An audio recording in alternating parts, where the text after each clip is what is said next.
Good morning, Dwight. We're happy to have you here today. Can you tell me a little bit more about the speed of trust? What is it? What's the concept about? You bet. So it's an interesting topic, the topic of trust. Most people see trust as a soft social virtue. It's nice when we have it. Trust is easy to lose. It's hard to get back. The way Stephen M.R. Covey has approached trust has more of an economic edge to it. So when trust is high in a relationship, on a team, in an organization, we're going to see that things happen a lot faster. It increases speed, increases the speed at which work gets accomplished, and it decreases the subsequent costs. And so it's an interesting twist that Stephen has put onto this topic of trust. Everybody knows about what trust is, but to be able to put an economic edge to it, a business edge to it, is really the genius behind the work. In looking at the speed of trust, and there's the business case for trust in those economic terms, but there's also the leadership case for trust. Can you talk a little bit more about that? So when it comes to the leadership case for trust, what we know, and because of Stephen's work with the speed of trust, is that trust is learnable. It's a competency. We can actually get good at it. It's not something that we just have to deal with just circumstantially, but we can actually do something about trust. We can get good at it, and we can measure trust. And so for leaders in today's world to be able to get their arms around trust and do something about it, we think is a really big idea. So in the book, Stephen talks about the 5 waves of trust. Can you tell me a little bit more about the 5 waves? Yeah, it is a terrific framework. The 5 waves is something that we apply to any team or any organization. Every team or organization has 5 waves of trust. Like a pebble you drop into a pool of water, you're going to see the concentric waves ripple out from the center. And at the center, we start with self-trust. Self-trust is all about credibility. I don't know about you, but I don't know if it's even possible to have trust without credibility. And so we start with credibility. This idea of starting with self. We cannot change somebody else. We cannot build trust in somebody else. We have to start right here in being trustworthy. So self-trust is the first wave. The second, then, natural wave that ripples out is relationship trust. And relationship trust is all about behavior. It's behavior that increases trust.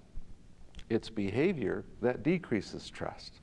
It is the common denominator in our relationship trust. So focusing on how we behave with each other is one of the hallmarks of Stephen's work. The third wave is organizational trust, which is all about alignment. It's about having the right processes and systems and structures and policies and procedures in place that either bespeak trust or bespeak a lack of trust. And so that's something to be looked at, obviously, third down the line. The fourth wave is market trust, which is about reputation. It's my feeling that most people engage with an organization or a team, not necessarily because they like the people, but because they trust them. Trust is really the currency of today's economy. And so market trust plays a very key role. And then the fifth and final wave is societal trust, which has to do with contribution, with giving back, with making a difference. When we have high trust in our environment, we are better able to make a difference in our societies, in our communities in which we live. So within the speed of trust concept, Stephen writes a lot about competence and character and how that impacts trust.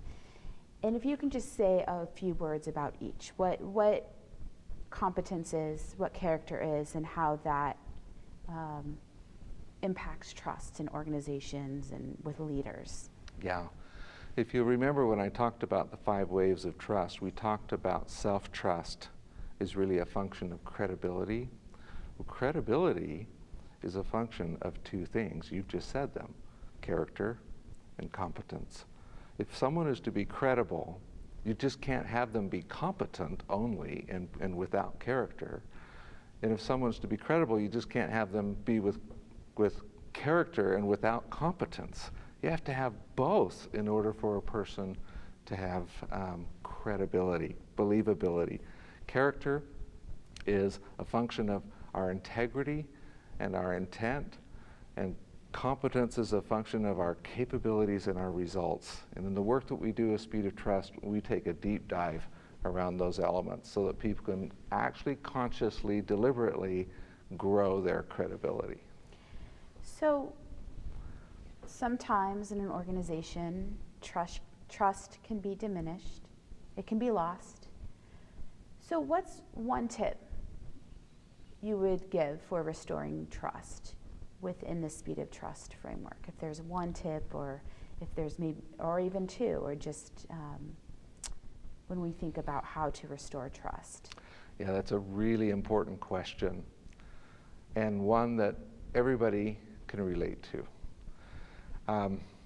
We have a little phrase with the Speed of Trust practice that says you cannot talk your way out of a problem that you behave yourself into. You have to behave your way out of it.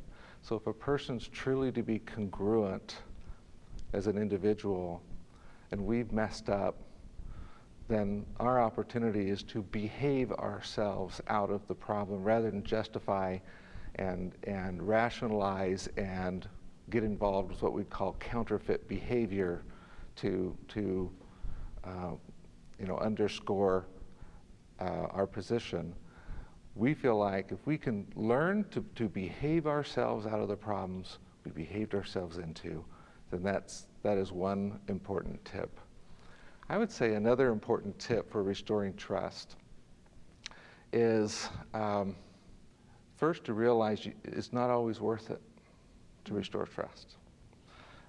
Some people think that the Speed of Trust practice would say, well, we should restore trust with everybody.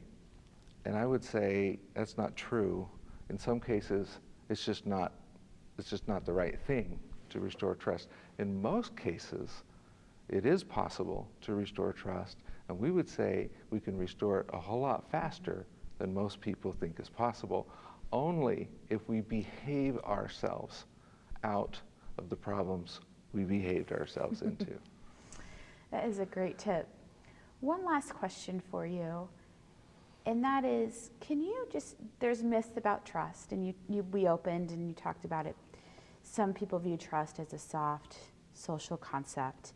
Can you just briefly talk about the myths of trust versus the reality? What's a myth and what's the reality? There's several. The biggest myth we've already talked about, that trust is soft, squishy, it's nice to have. And the reality for us is that it's hard, it's economic, it's measurable. We can actually do something about it. That's the part of the brilliance of Stephen's work, is he brings that part of the reality to light for us. There's actually a couple more myths that I want to talk about. One of them is that trust is slow. It takes a long, long time to have trust. And we would say that sometimes that might be the case, but the reality is there's nothing as fast as the speed of trust. With trust, everything happens faster and at less cost. Without trust, everything happens much more slowly and at a huge cost in many cases. Another myth and reality that I think is worth pointing out is that some people believe that it's too risky to trust.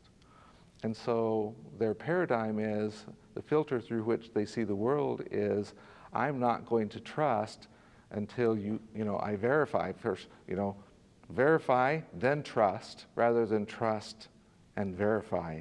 And so they go through the life with a lens that says, I'm going to be skeptical of everything and suspicious, which is the opposite of trust. And we think that's a myth. We think that the risk is far greater not to trust. Because if we can learn to trust and be smart about it, put the right conditions in place, the risk goes away.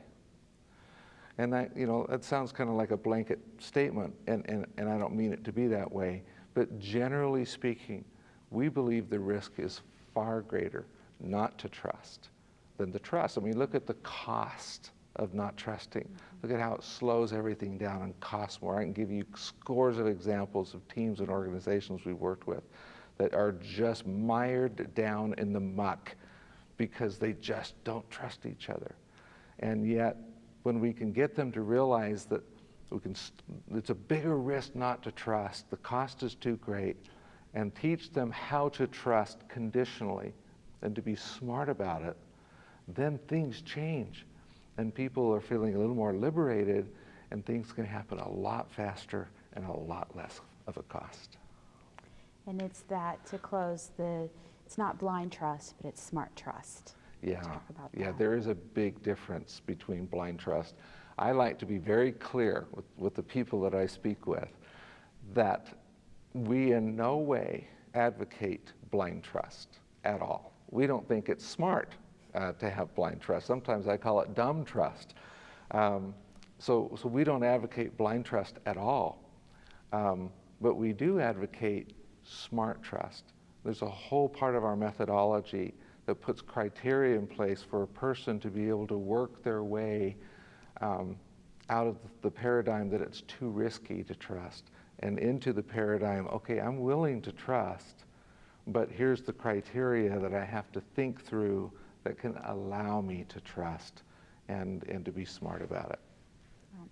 And it's that, what I took away is extending trust. Once you extend trust, you get it back. Yeah, that's a whole other section too. This idea of extending trust is a huge golden nugget in Stephen's work. The thought is this: trust is reciprocal. If we lead out with distrust, think about what you usually get back in return. You usually get distrust in return. If we lead out with trust, then we'll usually get trust back. And the question now becomes, where does that start? Does that start with somebody else? Does that start with me? Where does that start? And we would say the ownership of that goes right here with me. And be a person who's willing to extend trust. Be smart about it, but be a person who's willing to extend trust. Watch what happens to people when you extend trust to them. Think about it. Think about people yourself. Someone maybe gave you a leg up. Somebody who said, you know, I trust you. I'm going to give you this opportunity. And what you do with that, people usually rise to the occasion. They're inspired by it. They don't want to let somebody down when somebody's given them that trust. And so we think this idea of extending trust is a really critical piece of the whole speed of trust methodology.